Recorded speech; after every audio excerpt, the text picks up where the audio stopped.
Welcome, seekers of the unknown, as we pull back the veil between the living and beyond. Unraveling questions that plague our minds, and oftentimes presenting the evidence that may prove them true.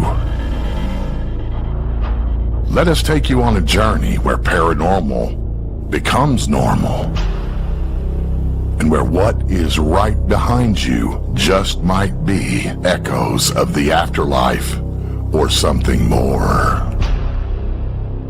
But fair warning, once you step into the supernatural with us, you might just stay haunted.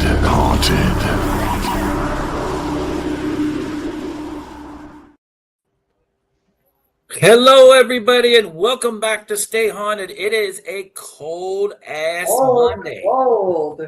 Cold-ass Cold. It's I'm nice and warm. I'm warm. Carmela's nice and warm.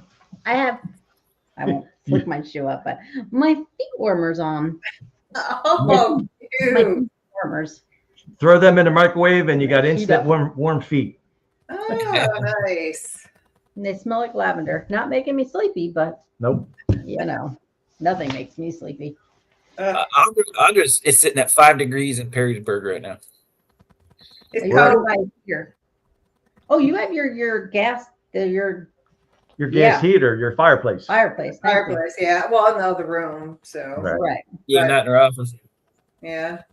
No, it's supposed to be. They've already closed schools tomorrow throughout the city. It's supposed to be with the wind chill factor -20 tomorrow. Oh my. You have off tomorrow? I don't. Schools. It's not like school where you go to work. I know, right? Should be, darn it all. I mean, Right. who wants to leave So their for everybody watching, the reason we're on 3 screens here is Chris is traveling for work again. I left the house at 4 a.m. this morning and drove through a -6 wind chill squall all the way to Detroit to catch a flight to Philly. And the branch that I control up here in Pensacola, New Jersey is literally 15 minutes from Todd and Carmela's house. So currently, Todd, Carmela, and I are about 30 minutes apart currently because I'm on the 11th floor of my hotel. And Audra is at home in Perrysburg, freezing her little tushy off. Yes, I am. And you brought some of that snow and cold with you from Detroit. Or Oh, bullshit. It was here when I landed. all right.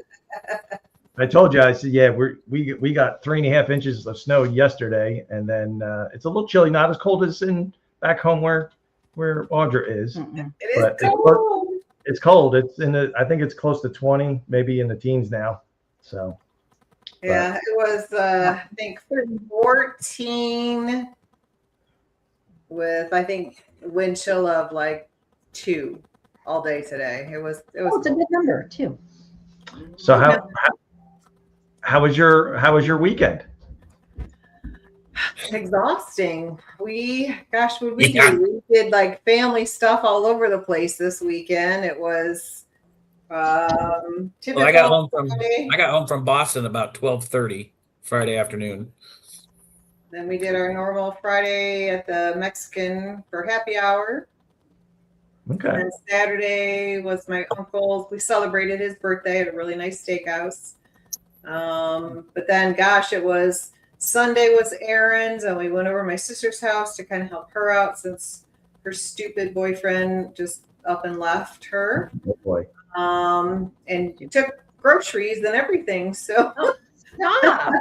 yeah, really nice. Don't ever do that. Well, I didn't know we were broadcasting that. Hopefully she's not watching. I know. Oh, we thought we were just having a normal conversation. General It conversation. is general conversation. So I went over there, salted her driveway. We took her some groceries. I thought you said you assaulted. I'm like, what? Yeah, Driveway got a little mouthy with me, so I mean, I agree you should be, but okay. That's All right. no, for those of you not in cold climates, I salted the driveway because if you don't, it'll freeze over. not assaulted. Not assaulted. Not assaulted. We don't want to get Chris arrested tonight. Come on and say Yeah. hi. Well, no, Here's your it daily gets better. It gets better because then I went home and I packed for Philly. or no, we ran errands. And then I went home and packed for Philly after we did all that. And then we went over to the parents' house and I chipped and shoveled ice off their driveway and then salted their driveway. And then I beat up their driveway too. Right. Look, Lacey had to Lovely. come in and say hi again. You know, Lacey has to. Lacey. She didn't join us last week, so she's like, "Oh, let me come and bug them tonight." So, Yeah. And then Lacey, everybody, Lacey. So, today was fixing my parents' garage door, the whole opener, like replaced everything. And I kind of shoveled their drive a little bit more for them. And then my aunt, her car and her were up from the south too. And she just moved back. And of course, her windshield wiper fluid again. If y'all live in the north, you know, we got to buy 2 bottles today. so hers froze. So she came over That's not fun. her car in the Yeah, garage. Yeah, she didn't. Wow. She forgot to put the negative stuff in when she moved up here, and it froze. Right. It's been The other bottle? Yeah. We did use both. Yeah. But Well, the good news is tomorrow night I get to see Todd and Carmela. It's true. jealous. Take them to dinner. A haunted location. Haunted location for dinner. So We're going to weasel our way in. Nice. That's right. I know they're not watching because they have a newborn, so Right. I can say what I want.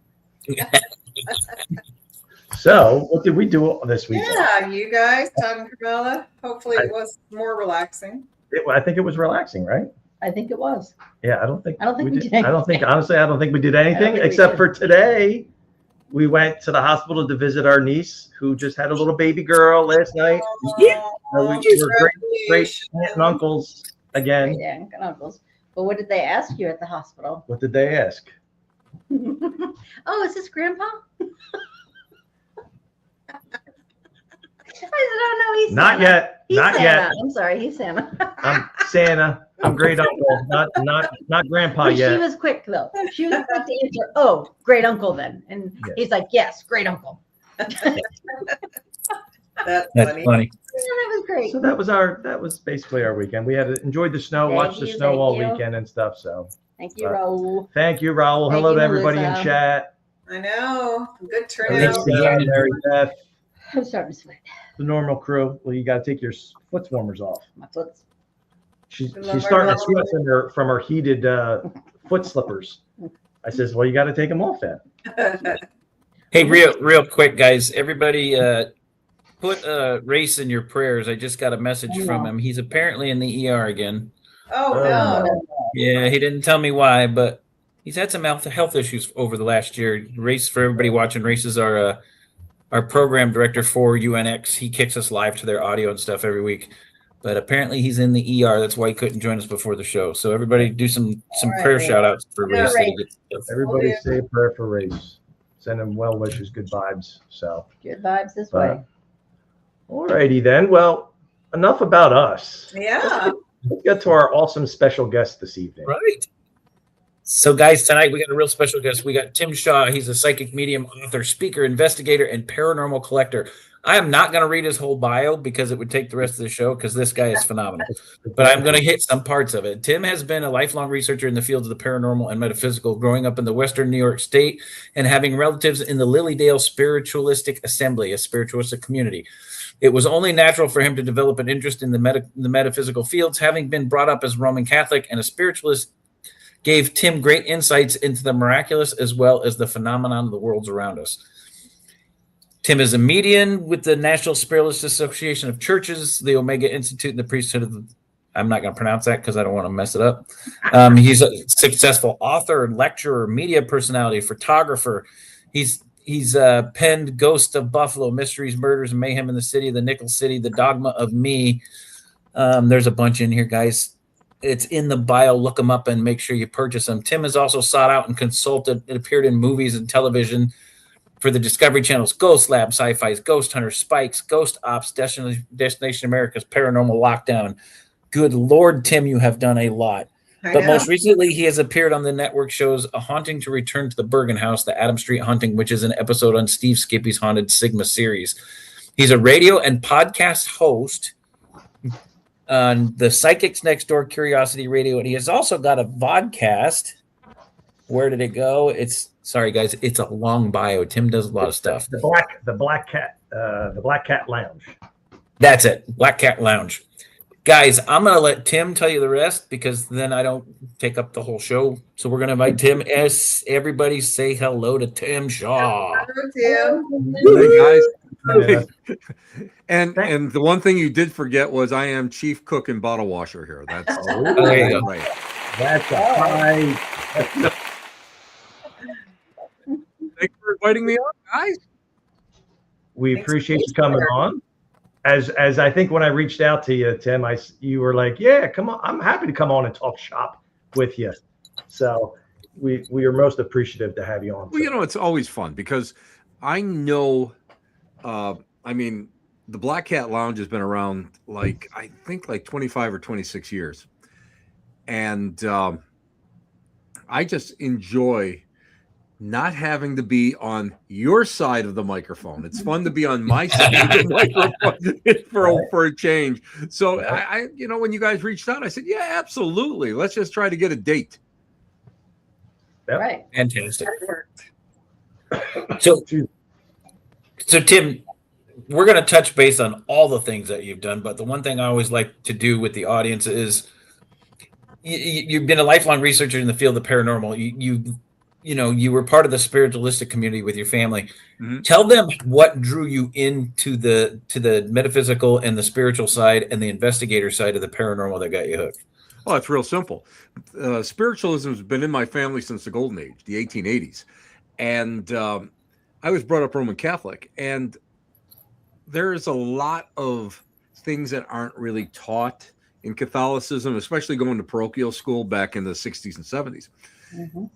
But what really stuck in my head was we would go out and visit relatives in the Lilydale Assembly, which is a spiritualist community. I mean, it was like, hey, Deb, how are you? There's my love, the love of my life, Deb. Oh my God, Deb DeRosa. I love her so much. I love RJ. I love the two of them so much. But I mean, I was there for years and years, off and on. I think I was introduced in 1972. And I started going to do Lyceum. And Lyceum is a spiritualist Sunday school. So we would spend a lot of weekends up there and such. And, it was really interesting because going to a parochial school, being taught by nuns and going to church all the time and stuff, you would always hear about miracles, but you never really, kind of like experienced anything. But when you went down to Lilydale, you had mediums, you had hands-on healing, you had all this stuff that was going on. And it was great because as a kid, you had a split session. In the morning, it was like book work and, you had to learn, it was like catechism. You had to learn all your ABCs and that sort of thing. But in the evening, in the afternoon, they would have like fun stuff. You would experience mediumship. You would practice mediumship. They didn't allow, my brand, I'll just say my brand, the spiritualist religion that I personally belong to is the National Spiritual Association of Churches, and they do not condone using any tools of divination. But I mean, we still use on a polished surface, we use a shot glass for yes or no answers. But we also did something called children's seance, and it was really great because it was like it was a modified Victorian seance that was actually done in daylight. So the bottom line is, it was what we are being trained for is to be of service to both sides, spirit and man. And we were being trained not to be afraid of stuff that went on. Because a lot of times, I mean, you guys as paranormal investigators, you guys absolutely know that, when something moves, something bangs, everybody kind of clenches their butt cheeks and like, oh, everybody's like, oh my God. And it trains you not to do you. Was that you? No, that wasn't me. Was that you? That's exactly. I mean, they allowed for seance, they allowed like the spirit trumpet and, bells and that sort of thing. And, you'd be sitting there and that trumpet would actually kind of move and you could start hearing the whispers coming out of the small end, and something would come off the table or you would hear a rap against the wall. and it trains you not to be afraid of it. So for me, it was just a natural progression after I went through everything. You know, in all honesty, I grew up during disco. So I was like from 72 to about 76. I was really into spiritualism and all that. And then from 76 going into the early 80s, it was all sex, drugs, and rock and roll. I'm not going to lie. That's the way it was. That was really important. And then I got married in 82, and I kind of came back into the religion in 82, and I got really, really serious into it. And it's kind of funny because it was just like I actually came back into it through my love of history and working with Native Americans and understanding their lifestyles. And throughout my career, I've been lucky. I've been blessed because I never sought anybody out, and I just stumble into people, literally stumble into people. And I worked like with Mike Bestine, who's an Algonquin wisdom keeper, and I got a chance to know the late Pine Hill tree, the late Pine Tree Chief of the Tuscarora Nation. And so I got a chance to go, and I got a chance to really meet with some great religious people. And that actually, for some unknown reason, that resonated with me. And then that brought me right back into spiritualism because I could see the similarities. So that's just it in the nutshell. I mean, it took to me because it was a natural thing. When people talk about miracles, they often talk one-dimensional or two-dimensional. It's like teaching history in high school. You read out of a book and the kids have no real concept. But when you actually are able to experience stuff that goes on and you can't explain it, and you're seeing, you're experiencing things like transfiguration, where somebody gets an ectoplasmic mask over their face, and you're starting to see faces change and that sort of thing. That becomes almost really mind-blowing, and that's what imprints. So for me, it was just natural, and everything was acceptable. So the tagline that's always used: "There's nothing paranormal; it's all normal. Science just hasn't caught up with it yet." That's what it is. And to me, everything is just like that. So that's really how I got hooked into it, and I've just never really looked back. Huh. Let me ask you this, because I'm really confused. I'm also Roman Catholic. Mm-hmm. I was never allowed to talk about anything that I saw or I did, and I also went to Catholic school. Yep. I never had children's seance there. We never had anything like that. Yeah. It's funny because the past president, Virginia, of the National Spiritualist Association of Churches, she married a former Jesuit theologian from Georgetown University, and they had probably one of the most fantastic lectures that I personally have ever experienced. And it was a comparison of Catholicism and spiritualism. And in all honesty, everything was so similar. The names are changed. That's what it was. The names have changed. And the divinity of Christ, of course, that's not really in spiritualism. That's not really, Christ is an enlightened teacher like Buddha and Muhammad and that sort of thing, rather than, divinity. Mm-hmm. But otherwise, it was all the same. Now, I've worked with a couple exorcists over the years, and I was like, for me as a spiritualist, brought up no demons, no devil, no angels, none of that stuff. I had guides and that sort of thing. But a lot of it was all energy related. And I used to argue with this one guy. I said, "Bishop, what do you, don't give me this stuff. I'm so tired of hearing this. What's wrong with it? I don't want to go and, don't be telling me about demons and all that." So he says, "Tim, what do you call this? What do you call when something happens like this?" I said, "Well, that's like a lower energy." He goes, "That's what we call like demons and that sort of thing, and the minions." Right. It's just how they word it. That's all. It's semantics. That's all it is. And when you start thinking about it in those terms, it becomes so simple. Everything. And that's where I started looking at like comparison religions. And I started seeing the similarities between so many of these religions. And I thought that, to me, I found that so fascinating. And people really, they get hung up on the words themselves, Whereas I don't get hung up on that stuff. Here's an example. Again, this is something I was just talking to a lady on the phone about just before we came on the air. It was she was like, why do you go and not call a demon what it is, a demon? And I said, here's the way I think of it. You're a farmer and you have a prized pig. His name is Elmer. Now in the fall, you're going to slaughter Elmer and eat him all winter long. How are you going to be able to go and slaughter Elmer and really enjoy eating him? Because now you've made it personal. And for me, by calling what this lower energy, whatever it is, by a proper name, a title, now I'm personalizing it. So when I go out there and I'm going to, let's say there's a negative case that I'm consulting on, or a negative case we're working, or if we're going to clear a house or whatever, I have no attachment. I'm not worried about it. It's energy. Energy is energy. And to me, I go and I look at it like that. It's almost like a mechanic. You go, you look at a car, a part is a part. And you replace a part, you work with the part, and that's the way I attract, or I attack things. So I try never to like get too personal with anything like that. Even in my own thinking, I try not to ever do that. And and I've been doing this for a long time, and I've only had trouble once in all the years I've done this, and it was a temporal attachment, a couple days, but it was my own fault because of my own ego. And now I just go and just whatever. And it's like people are like, Tim, but how come you don't pray before you go in? How come you don't like bring down protection? I don't care.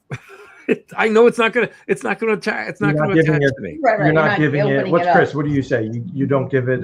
What's the phrase that you don't give it acknowledge attention? it. You don't acknowledge it. Yep.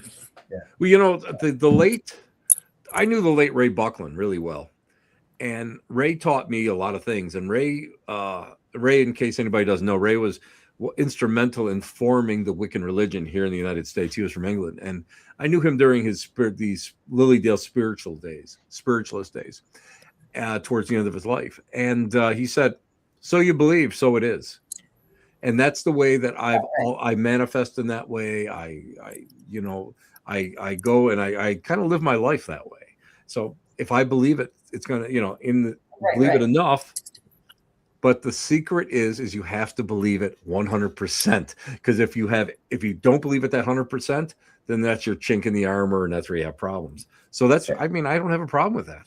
Yeah, and believe it. And that's so Mary Beth, who, hey, Mary Beth. So she was saying, basically kind of talking about, she has a family member, that was recovering from brain tumor, but she believed, she prayed and believed. So that's what kind of made her. Well, I've had over 70 procedures, 10 bladder surgeries, and 2 chemo washes.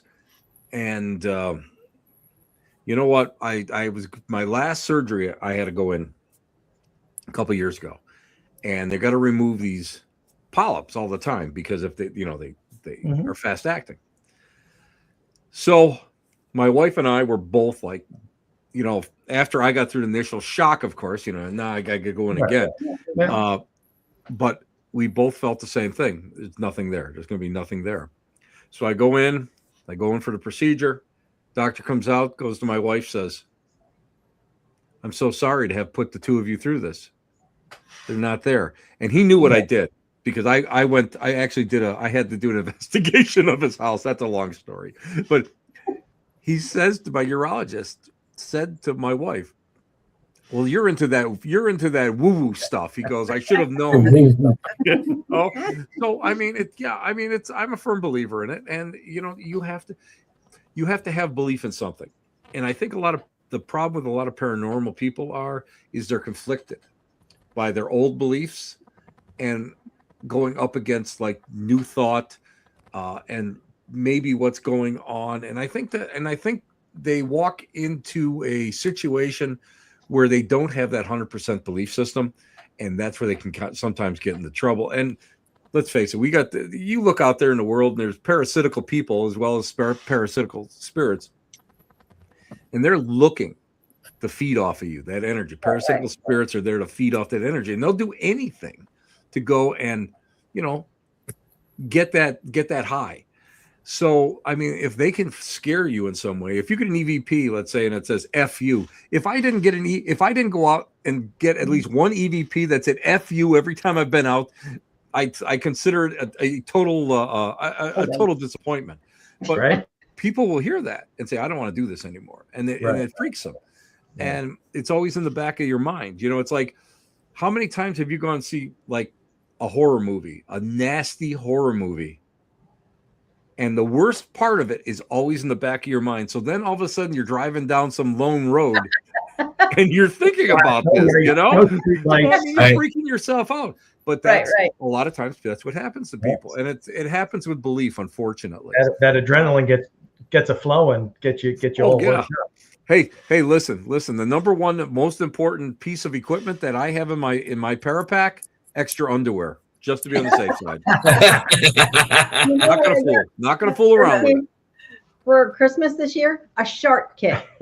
So it comes with wipes, it comes with soap, it comes with antibacterial stuff. I'm like, just in case. Listen, I don't leave home without it. I'm one of those guys that I leave for a 3-day Paracon. I have at least 10 pairs of underwear with me, so I'm all set to go. No matter what, dude wipes are in there. We're good. We're all good for the weekend. Hey, those shirts that say I EVP'd myself, somebody actually did it. Then they came up with the shirt. Somebody had to do it early on. Right. A quick shout out to our good friend Miss Lourdes, and I'm sure Ron's around there somewhere. Hey guys. I'm sure he's watching too. I love you guys. So yeah, about the conflict. So we've been together since high school, and I can relate to that struggle a little bit because we're relatively new investigators. We've only a little over 3 years now, but we're both raised Roman Catholic, raised in that belief system, and believe there's a God. I still believe in Jesus and the miracles and all that stuff. Yeah. But you never throw the baby out with the bathwater. Yeah. That's the important thing. If you're going to be a good investigator, you become firm in your belief system, but you're also open enough to accept other people, because 90% of what you're doing, especially in negative cases, is re-educating that person. Right. That all this stuff is going on to. So you never throw the baby out with the bathwater. My religion, my belief system is no better than anybody else's. And that's why I think that I've been able to hang out long enough, been around since Moses, I think. I think I was afraid in the beginning, but now it's kind of like, not that I don't care, but I figure it is what it is, and go in there, make the best out. I'm not looking for negative. Mm-hmm. It's only fine. And when I talk to people and I say, well, what is a demon? Because they ask me, aren't you afraid you're going to get an attachment? I said, well, what is a demon? And then I said, well, it could be an angry person. I said, well, if you're an angry person in real life, you're going to be an angry person over there. I wouldn't say it's a demon. Exactly. It's like even with my Ouija boards. You know how many times I get Zozo that comes through? I mean, I swear to God, I'll go, okay, Zozo, do something. I'm really impressed that you can spell Z-O-Z-O, and it's like, you got to look at it, and you have to be able to figure out how to depower whatever you're working with. And that's the big thing. I mean, Johnny Zaffis always taught me how to try to look for what's powering it, what we call the battery is. And if you can find that 90% of the time, you've already taken care of it. Most of the time it's control. You're in control of in all spiritual matters around you. And that's what people don't get. They hand their power over to something that whether it's another person or it's the unknown. And with me, it's like, no, there's none of that stuff. I have my basement, as you can tell, is just full of all sorts of interesting things. That keeps scaring me. I have no problem whatsoever with anything that's going on down. There's nothing. Once in a while, I see a shadow person down here, but that's it. I have never seen anything else down here. Carmela has a question about. No, go ahead, Chris. I was going to ask the same thing. I have a question about the picture behind you to the left.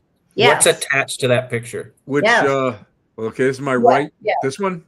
No, the Yes. other way. The other one. This the one? one above the radio. The radio. That one. Yeah, that one. That one. Oh, I'm talking That is about the a- other side. That's a Oh, past. no. That's a past. Oh, you're talking about the other side. Well, actually, both of them are the same. They're past president of a Grand Army of the Republic Civil War Union Veterans organization, and both of those came from an antique dealer. And these were after the American Civil War. The Grand Army of the Republic was a huge nationwide organization in the 1880s to take care of invalid Union veterans. And their big thing was, charity to take care of them. And that's what these are. These are two past presidents from there. And then the whole back here, that whole area here, that's just full of photographs of past Civil War GAR members. And to be honest with you, these small pictures here, there was always more activity associated with them than I have on the other side of this.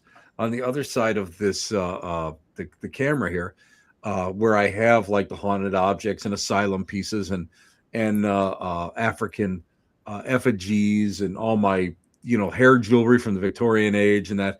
So I mean, this is all really more active, and the reason why it's more active is because it was venerated by the individual person, and I believe that they were able to go and impart some kind of energy into those either photographs or small tokens. So again, positive, negative doesn't matter. If everybody considers them haunted, and I love them. I mean, that's why I see something that Mr. Allgood would really, really like that's behind you. Do you see it, Chris? The silver skull. Oh, that's on top of one of my African drums. That's all. That's a silver skull. Sorry, the screen's this big for me, so I can't see it. That little silver skull there, that came from Dave Tango's dad. Bruce gave that to me, sent that to me for my birthday one year. We were filming down in New Jersey, and I met him for breakfast, and he gave me that for my birthday. So he's a great guy. Nice birthday present. That's fantastic. Mm-hmm. And by the way, that radio, that's actually a spirit box. Just to let you know. Oh, cool. I built a couple, and I've got like 6, 8 of them. I don't know. I forget how many I have all over. I got them all over the place. And I bought this one, and it's actually a modern reproduction. So it's still an AM FM radio, but there was an open area in the bottom that I opened. I opened it up, and I put in all the little components in there. So I could actually, sometimes I'll be down here and I'll just go and I'll just turn that on and I'll just let it play and see what it has to say to me. Real quick, we just want to say a couple of our friends hopped in. 305 Jen and Mondo from 305 Paranormal, Joey and Joy and Joy from JJ Paranormal out west, and Alini, who's we met at the Ritz Theater about a month ago. We're actually going to go on an investigation with her at the end of the month. Awesome. So thanks for everybody for tuning in. So yeah, thanks for showing up. So you were talking about investigating. So how often do you investigate your basement with the items that are? Well, it's funny. It's funny because early on, everybody said the same thing. Don't ever investigate your house. Right. Mm-hmm. I mean, to me, it's like, I don't know. I mean, how else are you going to learn how to use your gear? I mean, that's something to me. I mean, you go out and you spend $500 for a meter or something. You're going to go to an event, go to a location, and you're going to go and learn how to use it there. Well, that's wrong because I mean, the only way that you can be a successful investigator is to understand how everything works. I have these Sony recorders. They're old, and I've got 3 of them. They are a pup to go, and when you got thick fingers like mine, they're a pup trying to go and get them to record and actually work. So I'm always like playing around with them in the basement and stuff. I got a little story for you. And it comes, and it's with this, the spirit box behind me. So 2 years ago, I went blind actually in my right eye. I've had a lot of problems with the right eye for all my life, and I had to have a cornea transplant, which I'm blessed because I got like over 80% of my vision back in that eye, which is crazy. Wow. So when you have eye surgery, you can't do anything. I'm talking anything. You can't pick up a quart of milk for weeks. You can't do any of that stuff. So I'm like, I got to move. I can't, I go to the gym, 4 or 5 days a week. I got to move. So what do? And I'm 68 years old and I refuse to say that I'm a senior citizen. So I go and I buy a chair yoga DVD. I said, okay, I'm going to go on eBay. I'm going to buy this. Right. So I buy it. So I turn to, and I've worked with it a little bit just to keep myself moving, keep my joints going. So I turn off the sound and I turn on I call it squawk box. So I've turned on the scanner. So I'm thinking to myself about the guy who I got this graft from. Right. And I'm thinking to myself, I'd like to honor him, but I really don't know really what I would do. And I'm sitting there and I'm going, geez, I'd really like to know who you are. Now, the only thing I knew, he was 55 years old. He didn't have cancer or AIDS. He was in decent health. And I'm just assuming it was an accident or so. And I'm kind of sitting there and, I'm doing my thing, and all of a sudden I think I hear, now at first I wasn't sure, but you know how you get that scanner sound, that cha cha cha cha, and what happened was it dropped to nothing, to no sound. The name Felix came through. Ooh. Went to dead a couple seconds and then went back into the scanning. Yeah. And I went and I said, Felix, do I know you? It's so funny because I tell this to people, but if you're not a paranormal investigator, you don't get it because it's like a natural reaction. So do I know you? Right. Something here, cha-cha-cha, and it dies. Went dead. It says transplant. Ooh. Went dead Cool. and then went back into scanning. I sat there, and it's the first time in my entire life. Now, I've had this happen only once before where in my old house, the old house we used to live in, where it said, you will scream, that something like that came through. But this is the first time, and this is the first time that I actually, the hair on my arms stood up. I am like, whoa, So I get a hold of my buddy at university, and I said, listen, this is what happened. So the first thing out of his mouth, and he does audio work, he does a lot of sound and audio work. He goes, well, did you record it? I said, Mike, come on, give me a break. I had surgery 2 weeks ago. I'm down here stretching. I'm just listening up. He goes, okay. AM or FM? I said, well, it was FM. I said, I have it set on FM. I said, and he goes, okay, because AM, there's a lot of talk radio and stuff on there. Could have got hooked on that. Mm-hmm. He goes, let me ask you this now. The word transplant, was it to a mechanical voice? I said, absolutely not. It was like a regular voice. It wasn't that, And he goes, okay. Was there a space between the syllables? Like transplant? I said, no, it was one word tight, transplant. He goes, okay, Tim. He says, I can tell you something. I can't understand what happened because I don't have a recording. I can't tell you decibels or I can't tell you anything like that. He says, but I'm going to tell you it's very unusual that you got a name Felix. And then after, in real time, when you asked, do I know you? This came through same way where it went dead, like it dropped a frequency or just like whatever it was. And a solid word came out, a 2-syllable solid word that it didn't sound like it was catching on 2 different frequencies. He says, I can't understand it. He says, I can tell you that's one hell of a personal experience, but we can't prove it. We can't use it as evidence.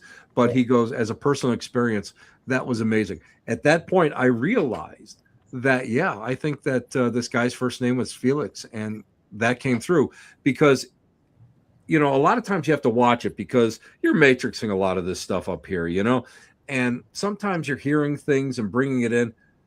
The problem is this was just too clear, and it dropped. It was like to nothing. There was dead silence. It's like it came down, said what it had to say, dead silence, and then went back into the chatter. And I haven't had it repeat yet. And that was like 2 years ago.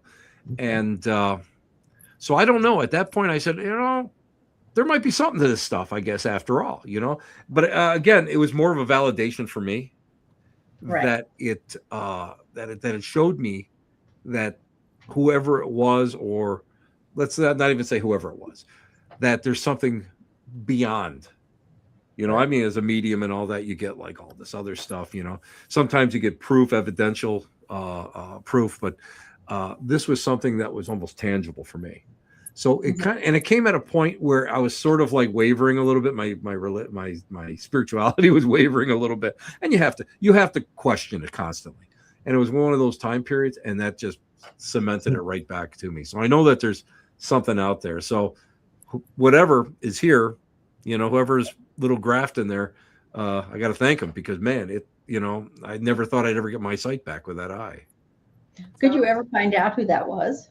No, the banks will not tell you. The graft, the only thing is it's, you know, they can just tell you the general, you know, the general deposition around the person, right. And it's all right. I mean, it's all right, because I know in my heart that this came from a gentleman that it just, you know, that cared enough to go and allow his cornea to be harvested, and that was amazing to me. I think you should go there and say, well, I just have a question. Was this my feeling? And just watch their facial expressions. Well, no. Here's my wife. Here's the chief of transplant surgery, who did my work. She goes, do you think that he'll start seeing visions of like what this person saw? Right. The doctor looks at us both and says, no, because if it was any other organ, there would be more blood vessels going to it, so it would connect more. But the cornea, there's not enough blood vessels in there, and that's why we have to put it in with all these 6 micro stitches and an air bubble, and it takes so long for it to heal. He went into this whole thing so seriously, and I thought, well, okay, I guess I'm gonna miss out now. You know, not that I want anybody else's body parts in me if I can at all help it. But, right. But you know, it's just the fact that it was just funny. But he just, you know what, to him, it was, as the question was like so natural, and that I think that's what scared me. Very more. cool. Right. Yeah. Audra knows all about eyes. She's in the eye industry for quite some time. I am. Yeah. Very fascinating. Yep, I've been around that, so very cool. Well, the interesting part about it is you could tell that he had some belief there, but at the same time, he tried to give you a scientific explanation of why you wouldn't. Yeah. But when you're looking at everybody sitting in this group talking, and you're talking about our audience that's watching, the first thing that popped into my mind has nothing to do with it. It's all about the energy attached to the object, right? I think it is. And that's the exact same thing, because everything is energetic. When you think about it now, everything is constant motion. Everything is vibrating.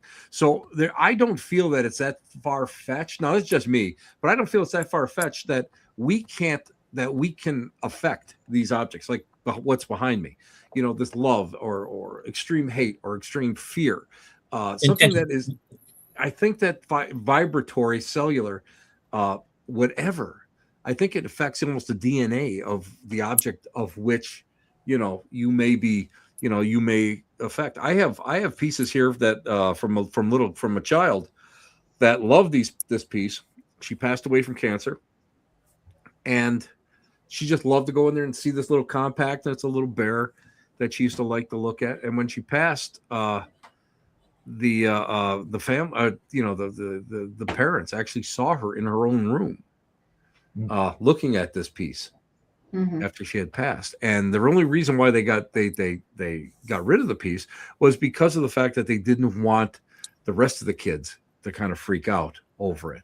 But to me, it was just something that, and again, is it like a true personality? I don't know. Is it a mirror image or a hologram type of image? I don't know. All I know is these are things that happen. And I believe that some certain things do possess some kind of frequency or vibration.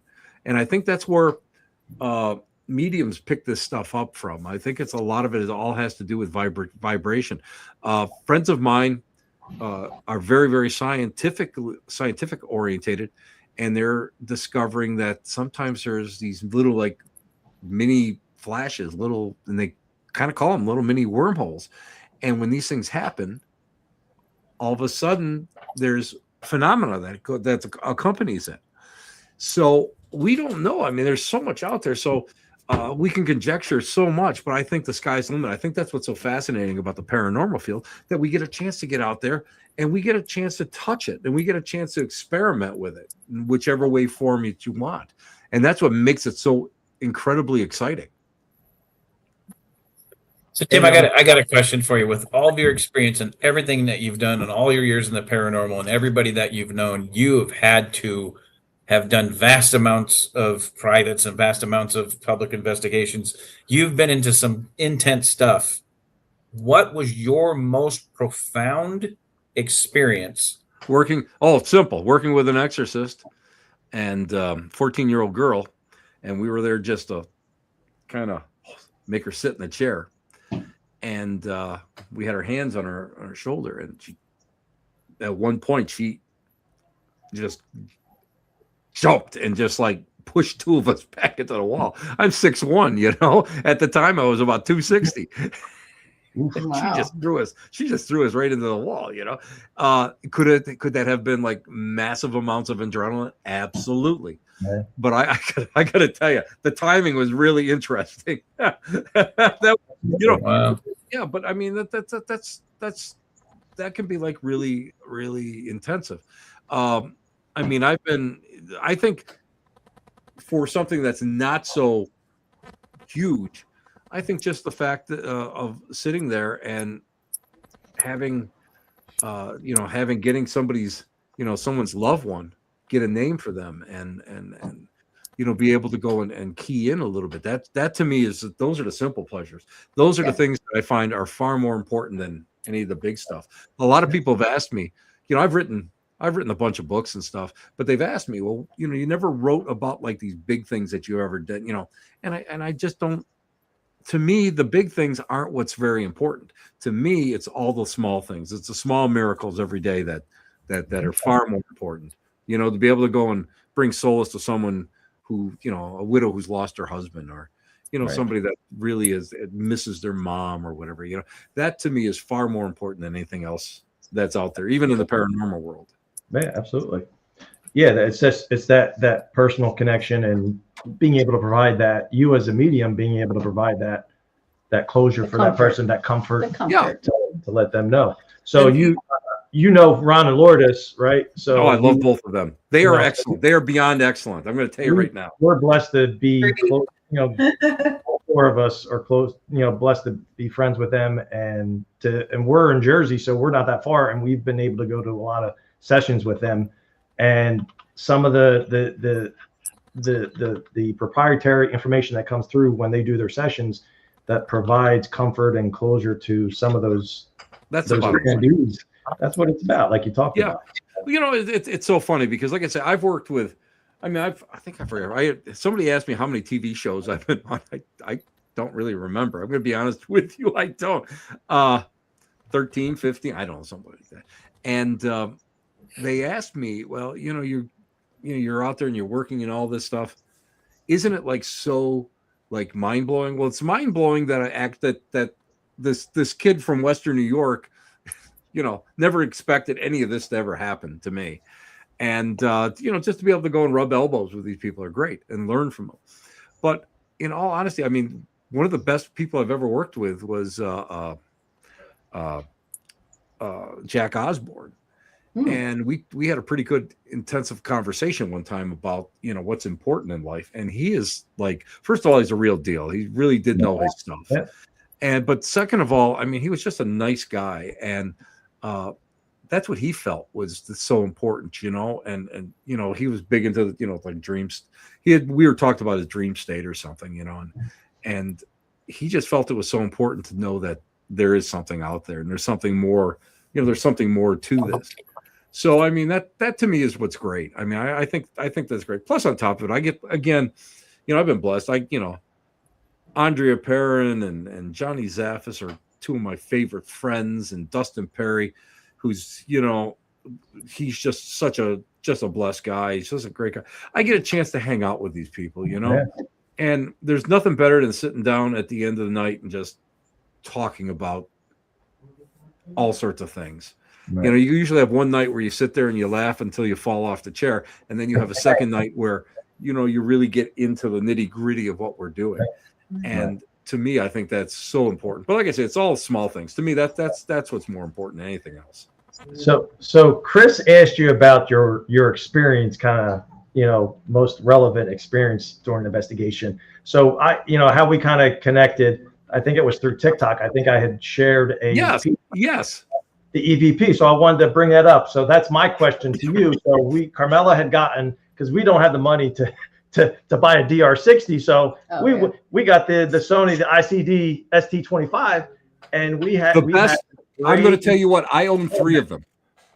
I own 3 of those. I absolutely adore those. And we learned about it. My friend Frank from the Western Block, which is which is a haunted location in Lockport, New York, that I kind of volunteer at.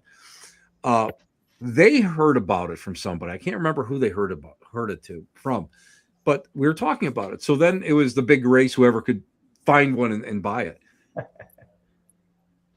Blew my mind. Absolutely blew my mind. And so I bought one, and then I bought a backup because I dropped things. And then I found another one in the box from Japan. I said, I need it. And I believe I love the 25, and I like the 10 too, because I've had some really good success with the 10. The DR60s, I'm not impressed by it. Number one, price wise. I think it's a fad, and I think it's just way too much. I think if we go out there and if you pay that much money for a piece of equipment, that's tough. If you got the extra, listen, I'm using it every investigation. You know, every event. I'm gonna take it with me when I'm going shopping. I'm gonna be doing EVPs in the grocery store for that price. You know, and don't get me wrong, you guys know the 25 is a little pricey. But I would much rather pay. I think I paid $150 for each one of these things, or maybe $100. I don't know. So something like that. But I would rather go and pay something about that price to get clearer recordings than anything else. Now, I talked to a guy about the shielding in there and sometimes the false positives and stuff that you may get. Right. If you're careful, you're in good shape. Number 2, I'm a firm believer of going back and using Faraday bags. I love them. I mean, I grew up when we started doing those, we would go out and look for old microwaves in the garbage, strip them out, and then take these microwaves with us on investigation and actually put a recorder inside it. Now what I do is I put recorders, let's say 225s, 125 in the bag and 125 on the outside of the bag. And that's how I do a lot of my work. And, you know, I'm going to tell you. So have you had more? So what kind of results have you had doing that in the Faraday bag? I actually got better stuff in the Faraday bag than I have on the open, doing it in the open. And I don't believe that it's like the actual equipment. I believe it's the vibration of the person who's using it. Now, as a spiritualist, we were taught to take our seance tools, you know, the trumpet and the, you know, and if you're using chalk and you're using the, you know, the slates, which now we use Etch-a-Sketches with, it works the same way, or like a bell or whatever. We used to put it underneath our bed because the theory was that you had to attune to those, to the piece, to your tools. And I'm a firm believer in the same with the paranormal, because I feel that you can turn around and take almost anything, let's say any recorder, and if you use it enough and you work with it enough, I believe it attunes to your vibration, and it brings it in. Why else when you start dowsing? I'm a big dowser, love dowsing. Okay. Why else when you're dowsing, which is ideomotor response, you're moving at micro movements. The spirit is not running around doing this to it. You're doing it. But the responses, where are they coming from? So you become that antenna. So if you go and you push it a little bit further, you become the antenna to the piece that you're working with, to the tool that you're working with. And I found that for me personally, that by just like putting a finger on it, or even like when I work with the Faraday bags, I will go and I'll put it in the Faraday bag, I'll seal it up, and I'll just put one little finger lightly on the bag. Yeah. Just real super lightly. And I mean, sometimes I'll just go and I'll just butt my finger up to the seam. I get responses. So I'm a firm believer. But the 25s, Yeah. that's a cat's ass. That's a cat's ass, man. I love those. I still struggle with the buttons. And I have We're little still- fingers, but I still Oh my struggle God. with buttons. I got these paws and I'm trying to, use it correctly. and then Yeah, of course, yeah. I've got to have my I got to have my glasses on. Then I got a headlamp so I can see what I'm doing, in the dark, We go It's through like, I feel like a clown circus. Yeah. Well, we do that too with it. Yeah. Not that button, but the other button. No, not that button. Yeah, we were just on investigation and we used it, and it was the end of the night. We went with a bunch of family members, and it was chaotic with just- family members. Family was just jumping out of closets. Yeah, it and was.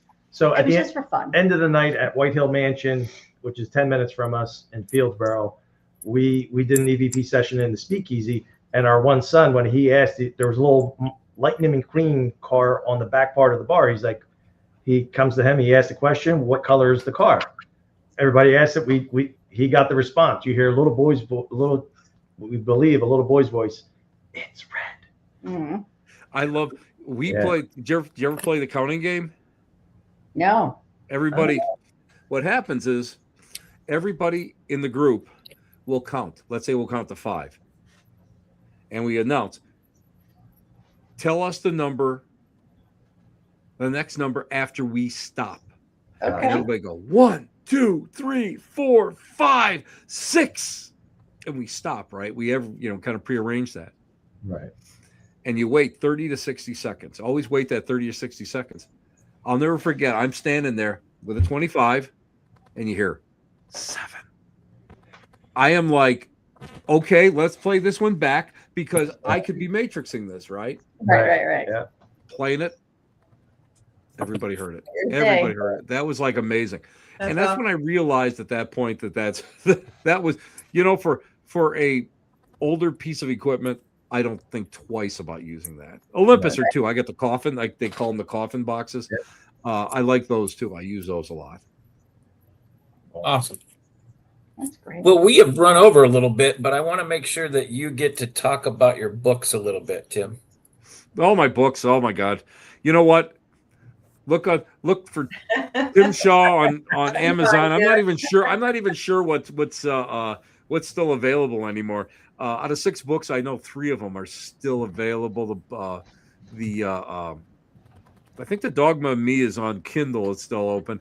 The Ghost of Buffalo is still up. I'm trying to think. Haunted Rochester that I co-wrote with some friends, that's still up. And I've wrote a lot of like chapters in other people's books. So that's all out there. But if you guys want to check out, go check out what I'm doing, go to timothytshaw.com. And you'll see what I'm doing. I'm trying to catch up with everything. I do have my vodcast, which is called the Black Cat Lounge. It's live Tuesday nights at 8:00, and I have I have extra episodes on my page, and also we're on the Paraflix Entertainment Network. Also, if you want to hear like older shows, and you don't want to sit there and watch something, The old Para X network came back into existence last year. Yeah. Ron Kulik bought it, and that's where I started out. That's where I first started out, and you can hear some of them. I think I gave him my old catalog, and now I think we're up to like next year or last year's shows, so you can listen to that on audio. And soon, if I can ever get my rear end in gear, we'll be on Spotify too. But I haven't gotten that far in my life yet. So Mary It Beth, sounds like you have so much time on your hands, right, Tim? You know what? It sounds like I'm busy, but us retired people, you got, you got to sit there and you got to think about important things in life, like, should I have a second cup of coffee? Should I go? What color socks should I put on today? These are important things. They are. so Melissa's I'm sure we could all agree we could listen to Tim for hours. I was listening to Tim and Johnny Zappis the other night, and that was 2 hours. And you probably could have gone for another 2 hours, and it would have been, that time would have went by just like that. So it's Well, let's face it, Johnny is my slightly older brother. He's 3 months older than me, and I never let him forget it. And Johnny and I, we first met, believe it or not, at the Buffalo Central terminal here in Buffalo, New York. Many, like 25. We figured out we've known each other between 25 and 30 years. We've known each other, and he's probably one of the most remarkable people I've ever met. But he's also he and I are just like two peas in a pod. That's what's scary. That's what's scary. Well, what's That's scary funny. is when you put a hat on Todd and you have the two of them together. He's like a young version of Johnny Zaffis, and then there's Johnny Zaffis. It's weird. So what was it, last year or 2 years? I think 2 years, because we weren't able to go last year real fast. NJ, John Ruggiero and Chris Therian for their Paracon. We were there, and a guy that was controlling the line to go in to see Johnny in his room, in the classroom that he was in at the Paracon. I had a beer, so like during the winter I like this, and it was trimmed just like him. And he looked, he's like, he took a dump. He's like, holy shit. He's like, you're Johnny's like stunt double. That's funny. Listen, that's not a good thing though. Not a good thing. That's funny. All right, Tim, it was wonderful having you on, man. It's a great show. Like Todd said, we go on for hours. Yes. Yeah, We will anytime, definitely guys. have to have you back on. It's always an honor to come on, and again, like it's just fun to be able for me to talk shop and be on the other side of the interview, and I don't have to sit here and like look at all my notes and and hope that I can keep the show going in a forward motion without too many stumbles. But it was so much fun. You guys are so cool, and I do appreciate what you guys do. And I'm telling you, that 25 people out there, if you get a chance, the Sony ST-ICD 25 to ST25, get that, because I have never, out of all the years and all the recorders, I've had literally hundreds of recorders I've used over the years, whether it's for video that we're doing or whatever. That for EVP collection, I don't know why, I don't know how, but it works great. It works great. Yeah. I still have to listen to it. Mm-hmm. Not good. That's fantastic. That's what I do. All right, Tim, thank you so much. Thank you, everybody, for watching again this week. Make sure you tune in again next week, same time, same YouTube channel, same guests, Haunted same channel. hosts. Same hosts. Sorry, the hosts aren't going to change. You're stuck with us. But make sure you guys tune in next week for the great show. Tim, thank you again. What a fantastic show we had tonight, guys. And guys, remember, if you want to take a trip around the paranormal world, you got to check out Tim Shaw. But most of all, you got to stay haunted, guys. Have a good night. We'll see you next week. Good night, everybody. Bye. Thanks for tuning in. Good night, guys.